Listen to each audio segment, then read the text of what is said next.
Konnichiwa. Today, we're going to talk about Japanese punctuation. Now, the first thing we need to know about Japanese punctuation is that most of it is a relatively late arrival in Japanese. Most of it came in during the Meiji era, about 150 years ago. This was when Japan was modernizing, and a lot of the reason it came in was to help in translating Western literature.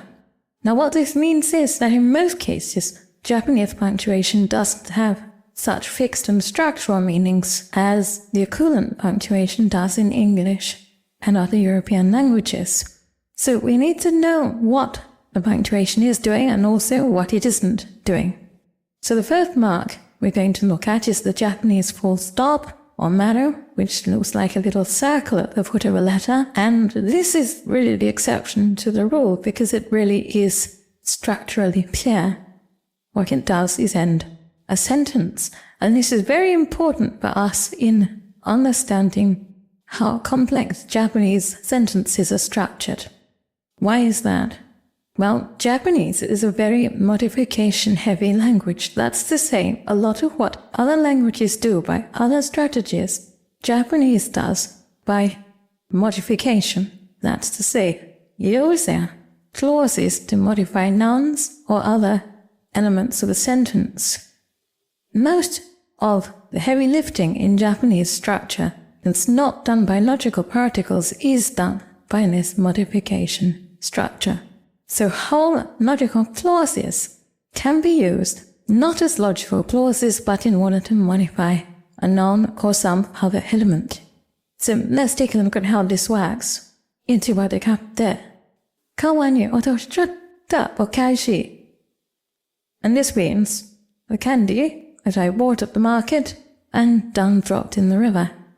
Now the problem with this when we're reading a complex sentence is that we can get confused about whether something is a logical clause or not. So are we saying here that I bought something at the market? No, we're not saying that. Are we saying that I dropped something in the river? No, that's not what we're saying in this sentence. Both of those things are just modifying Otashi, telling us what kind of okashi it was, the one I bought at the market and done dropped in the river. So all we have here is a single noun, okashi, and it's been heavily modified by logical clauses that aren't working as complete logical clauses. We can then add a logical particle to that okashi and make it into a full logical clause. So we might say, 市場で買って川に落としちゃったお菓子が魚さんに食べられた A candy I bought at the market and done dropped in the river got eaten by a fish.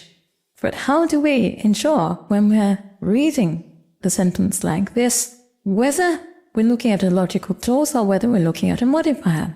Now, the important thing to understand here is that in any kind of Japanese writing, except perhaps on Twitter or something, a logical clause has to end in one of two ways. Either with a maro, which tells us that it's the end of a complete sentence.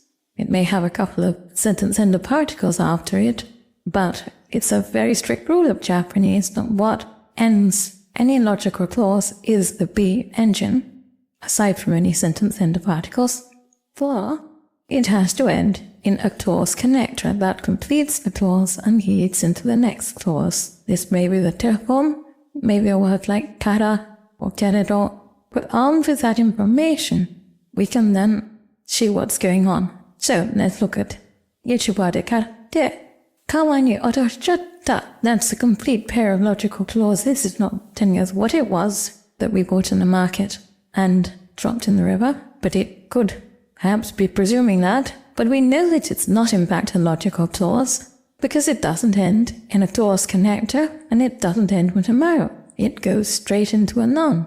And this is how we can tell the difference between a modifier and a logical clause. And we know when the entire sequence, the entire sentence is over because it's going to have that maro. And I've done a video about this method of analyzing Japanese sentences, and I'll link that so that you can follow it up afterwards. But the maro here is vital.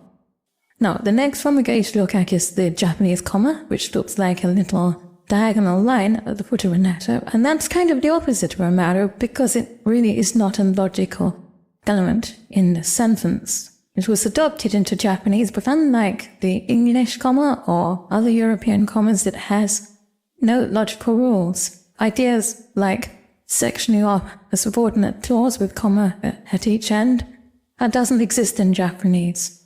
You just put in a comma wherever you want to indicate a pause, and that's all it does. In Japanese schools, students are discouraged from using too many commas. And the reason for this is not incorrect comma usage, because there is no such thing as incorrect comma usage in Japanese. The reason is that commas are not a structural part of Japanese, so students are discouraged from using them as a crutch in conveying their meaning. If you can't convey your meaning without commas, then you're not writing good Japanese. Now, the next one we'll look at is the question mark or hatena. Now, in English, the question mark is subject to a rule. If you have a question, you have to end it with a question mark. And also in English, questions are structurally different from statements. So if we say the coffee is hot, that's a statement. But if we say, is the coffee hot, that's a question. In Japanese, we don't have this differentiation.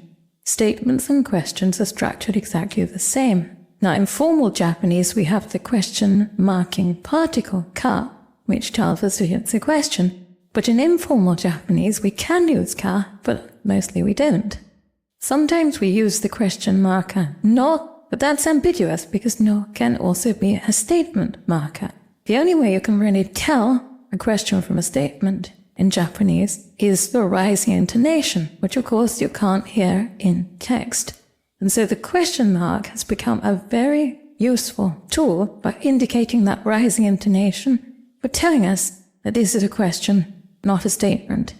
Enough, you have to use the question mark at the end of a question if you're writing proper English. In Japanese, there's no such rule. If the ka marker is there, you don't use the question mark. But if you want to disambiguate the fact that something is a question rather than a statement, you just put in a question mark if you want to. The next thing we'll look at is quotation marks. These look like little square brackets at the ends of a statement, and they work exactly the same as English quotation marks. They just tell us that something is a quotation. It's what somebody's saying. We don't use them for what somebody's thinking, as we sometimes do in English. Now, sometimes you'll see double quotation marks like this. What they do is mark a quotation that occurs inside another quotation. Now, the last thing I want to talk about is something that really puzzles people quite a lot.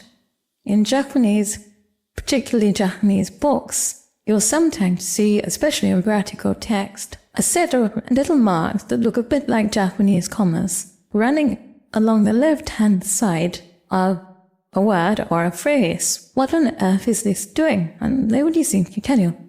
What it's actually doing is either emphasizing that word or phrase or telling us that it's being used in a special sense. So what these little marks are really doing is something like putting something into italics in English. And I suspect they came into Japanese in the first place to render italicization when translating Western literature. There's no way of really writing Japanese characters in italics. There is no italic format for Japanese. So this is what's used instead. This emphasis and the indication that something's being used in a special sense can also be indicated by katakana, but you will see this from time to time in Japanese texts, and that's what it means. If you have any questions or comments, please put them in the comments below, and I will answer as usual. I'd like to thank my Gold Kokeshi patrons, my producer angels who make these videos possible, and all my patrons and supporters on Patreon and everywhere. My red Kokeshi, my blue Kokeshi, my pink Kokeshi, every one of you is valuable to me. And so are all of you who comment and like my videos or just come here to watch them. Thank you, all of you, for helping us to make Japanese as simple as it really is. Korikaru mo yoroshiku onegai shimasu.